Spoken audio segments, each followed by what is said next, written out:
What's going on? It's Alan Brown, aka Bully the Kid, and this is a video that I've been doing for the past 2, maybe 3 years, and it's really fun because I get to say all my thoughts at the end of the year, and then hope that they don't carry over to the next year. This is 2024, 2025. That's how numbers work. Top 3, bottom 3 bases of 2024.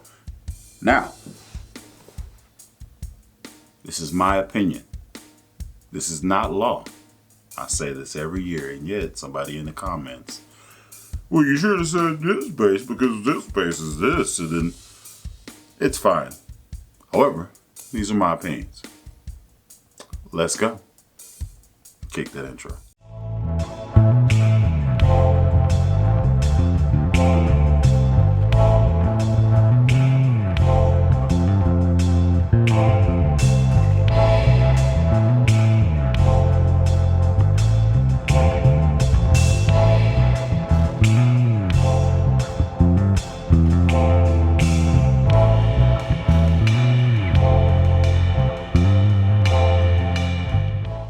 All right, top 3, no particular order.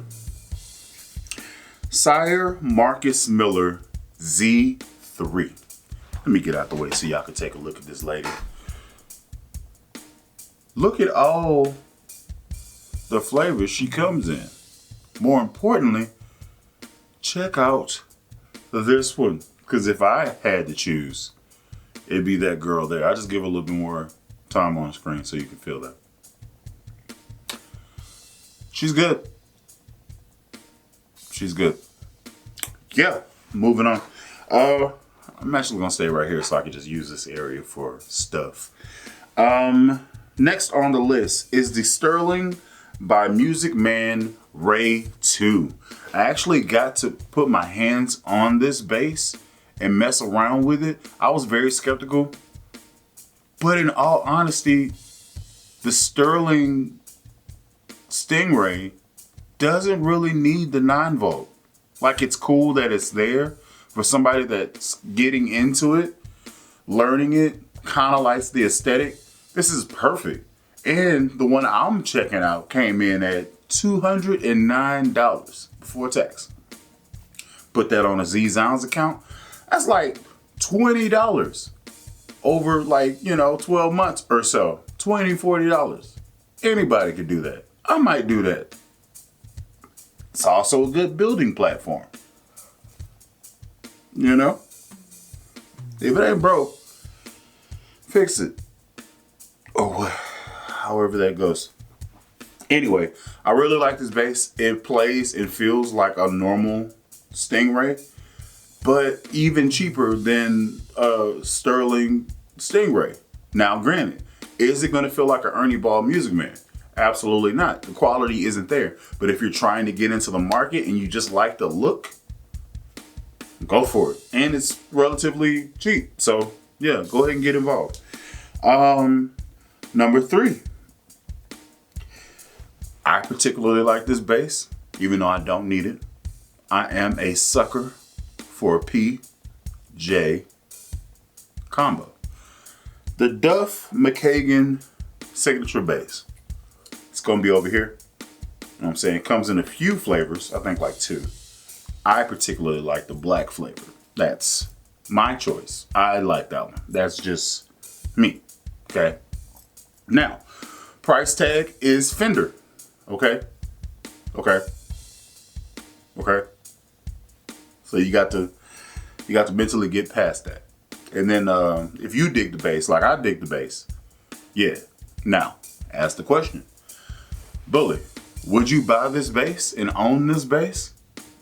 No, I have a Sire PJ vintage P7. It's not a vintage, but it's a Sire P7 that fills that void, checks those boxes, gives me that that I'm looking for. So no, I would never own this bass unless it was like sent to me to demo.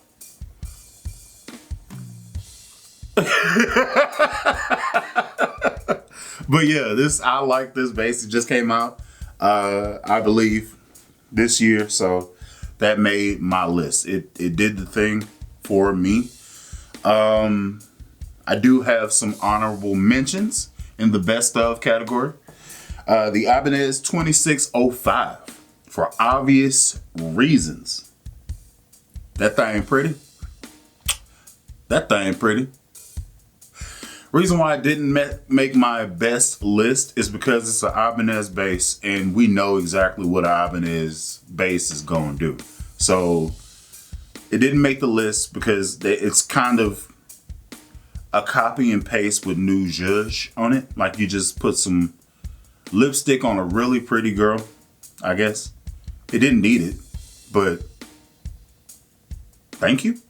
So that's why it makes the list. Another honorable mention.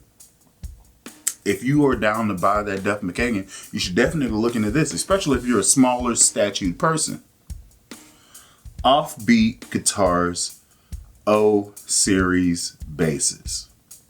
They come in 32 inch scale, 30 inch scale, and yeah. Video coming soon. Oh, it's not in frame. Great. Video coming soon. We'll say that, but I will put some pictures. The pictures have been rolling over there, so fully understand. It's everything you want in a short scale bass. It's everything you want in a short scale bass. All right.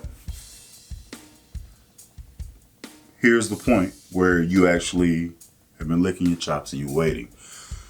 What is Bully gonna say is a trash bass? Trash is a very strong word. Now, we had the top three. What goes up must go down in 2024. These are my opinions. These are just based on what I like as a bass player. These bear no grounds on their playability in your hands, their aesthetic in your eyes, overall cost value in your pocket. This is just my opinion. My opinion. Let's go. No particular order. Number one, no particular order. The Dan Electro Longhorn bass. It looks like this.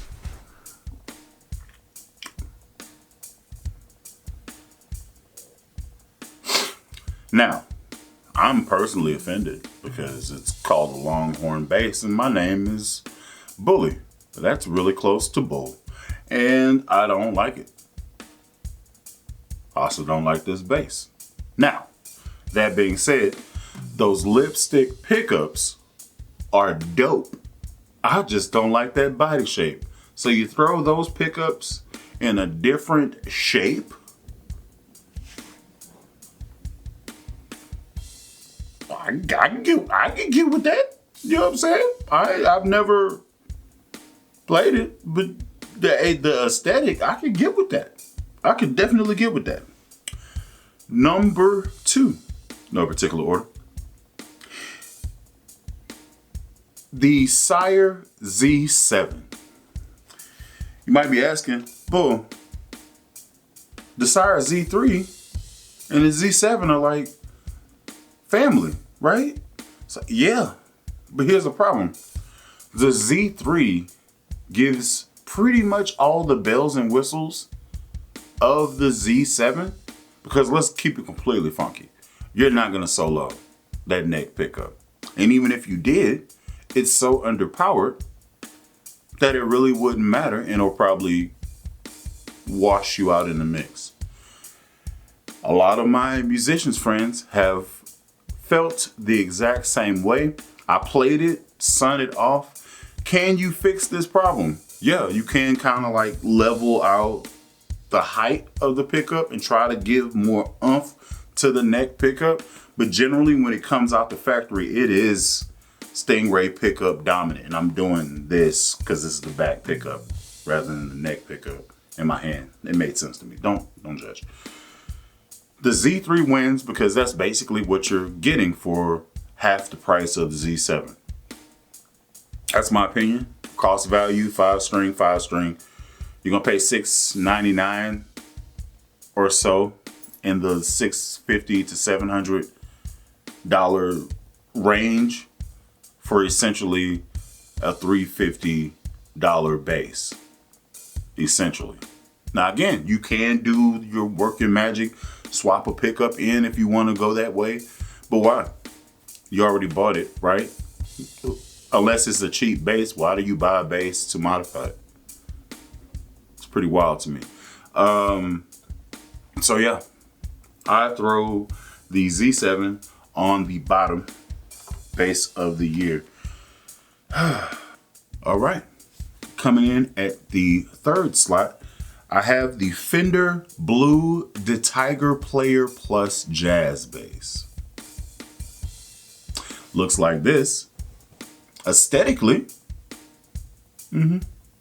but at a price tag of this, absolutely not. I don't care how pretty that bass is. It's 4 strings and it's $1,500. No, absolutely not.